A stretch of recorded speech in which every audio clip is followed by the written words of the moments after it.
de Luján.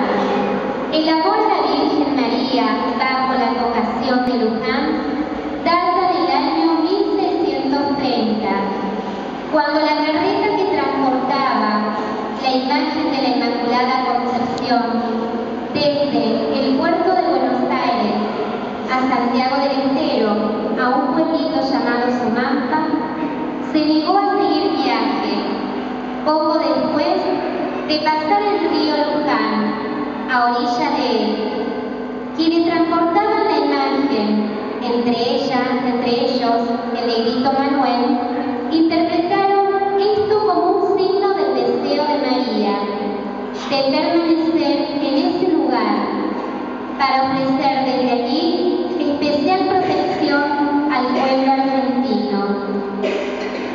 Al primer oratorio lo fueron reemplazando varias capillas e iglesias a lo largo del tiempo. La actual basílica, de estilo gótico con muchos detalles, se construyó entre 1890 y 1935 y fue solemnemente dedicada a Nuestra Madre el 6 de octubre de 1930. El Santuario de la Virgen de Luján es el más importante de Argentina. A él acuden todos los años millones de personas a confiar a la Madre de Dios y nuestra sus penas y agradecerle innumerables gracias y favores. Recordemos que hoy es su día.